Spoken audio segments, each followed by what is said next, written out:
It's been too long, YouTube. It's been way too long.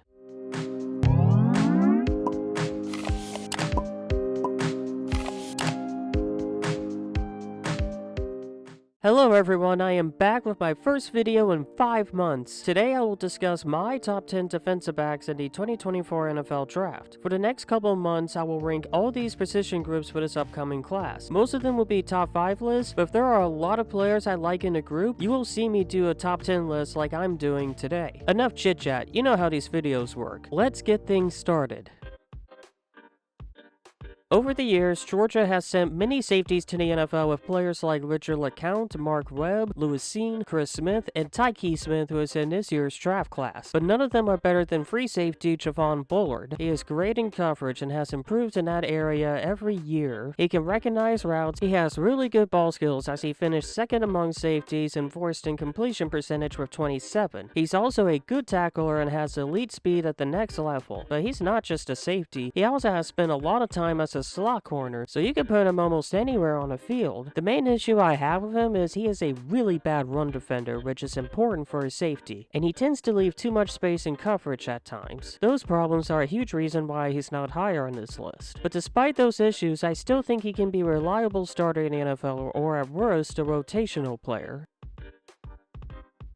In 2023, Auburn had one of the best cornerback duos in DJ James and Nehemiah Pritchett. Most likely butchered that name, but you guys know who I'm talking about. Both of them are in this year's draft class, but only one of them made it on my list. Now, DJ James had a good Senior Bowl and has shown he can be good in the NFL, but I don't think he's better than his teammate Nehemiah Pritchett, who is arguably one of the best zone coverage backs in the entire draft. He has good anticipation and awareness, his ball skills are pretty good, and he has elite speed at the next level. And he is a good outside and inside corner. My main issues with him though is that he is a below average tackler, struggles to get off blocks, and the big reason why he's the lowest ranked corner on this list is his man coverage skills are average. But I still think he can be a good slot corner in the NFL. I just discussed how Nehemiah Pritchett is arguably the best zone coverage back in the draft. The only reason I said arguably is I think Iowa State cornerback and my 8th best defensive back TJ Tampa also has a case, as he finished in the top 10 among corners in his class and passer rating allowed when in zone coverage, which was 45.8, and he has a good forced incompletion percentage in zone coverage with 23%. He also has good speed. His man coverage skills are solid, but it's not much better than Pritchett's, and his tackling techniques need some work, but I still think he can be a reliable cornerback too in the NFL. So far in this video, we've been discussing who's the best zone coverage corner, but we haven't been talking much about some of the best all-around corners in this draft. So let's go ahead and talk about Clemson cornerback Nate Wiggins. He plays really tight coverage and man, rarely lets his receivers get separation, and is not much different in zone coverage. He has really good anticipation skills and is not only one of the fastest corners in the draft, but one of the fastest prospects. The main reason he's not ranked higher is his ball skills and tackling need improvement, but he has the skills to improve in the ball skill area. So if he can improve there, he can be one of the best lockdown corners in the NFL. But for now, I'm going to leave him at 7. It has been a while since we talked about safety in this video, so let's talk about Minnesota's free safety Tyler Nubbin. Without a doubt the best coverage safety in the entire draft. He finished the 2023 season with 5 interceptions, which is tied for 4th most among safeties. He had the 10th best passer rating allowed among safeties with 39.6 and had the 2nd best snaps per reception with 66.2. He reads the quarterback really well and often baits them into throwing picks. He's also a pretty good tackler. The biggest issue I have with him is that he's not fast for a safety and his run defense needs improvement. But he has the skills to improve in that area, and I think with good coaching, he could be a good run defender at the next level. But that is always easier said than done, so for now, he's at 6.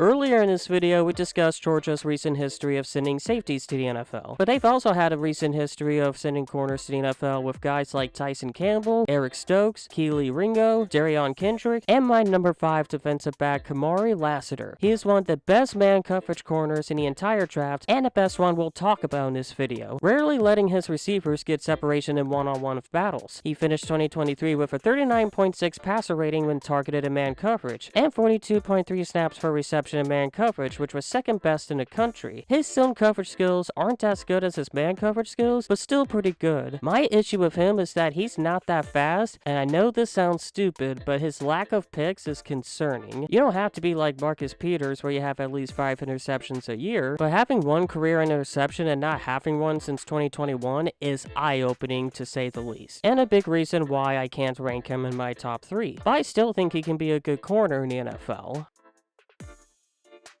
Right now, there was only one Pro Bowl level defensive player from Oregon State, and at safety, Jordan Poyer from the Bills. He won't be alone this season with my number 4 defensive back and number 1 safety, Kitan Olapo. He is an elite coverage safety. He does a great job of recognizing routes, and he closes in quickly on receivers. He would be the best coverage safety in the draft if it weren't for Tyler Nubbin, but there's not much of a gap between the two. What makes Olapo a better safety than Nubbin is he's much faster, a better run defender, and he's pretty good in the pass rush game. But what hurts him from being a top 3 defensive back is his tackling. I feel like it can be fixed, but that's also an easier said than done situation. But whoever gets him will land the best safety in the entire draft.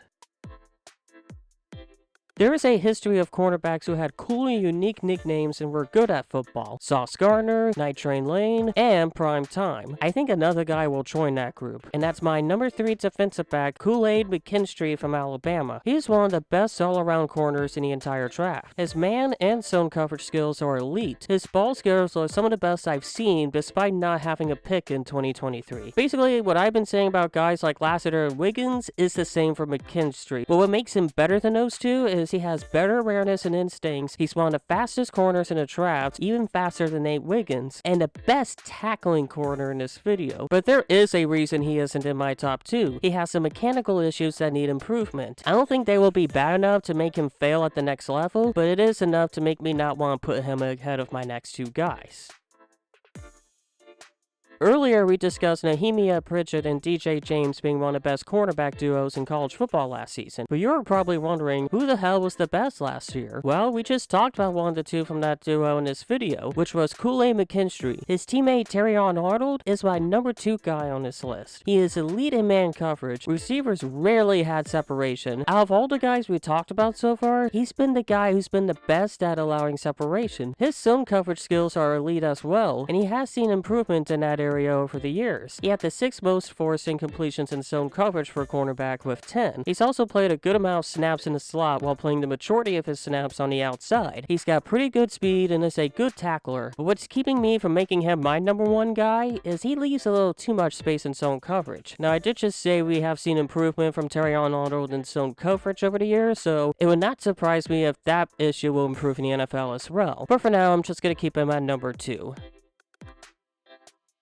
And now for my number 1 defensive back in the 2024 NFL Draft. Toledo cornerback Quintin Mitchell, the best all-around cornerback and the fastest defensive back in the entire draft. The best at allowing separation, the best at reading and disrupting routes. His ball skills are tremendous. He finished 2023 with 17 forced incompletions, which was tied 3rd best overall. And the year before, he finished 2nd with 18 forced incompletions. He was the only player in 2023 to have 15 or more forced incompletions and allowed no touchdowns. He does have tackling problems, but it's not enough of a problem to keep me from making him my number 1 guy on this list. I am very confident he will be a shutdown corner and has the potential to be an all-pro player. That is it for my top 10 defensive backs of the 2024 NFL Draft. What did you guys think? Did I overrate someone? Did I underrate them? Did I leave someone off this list? Let me know in the comments below. I am very happy that I'm back to uploading videos, and I cannot wait to make more of these videos in the upcoming months. You guys have a fantastic day, and I will see you later. Peace.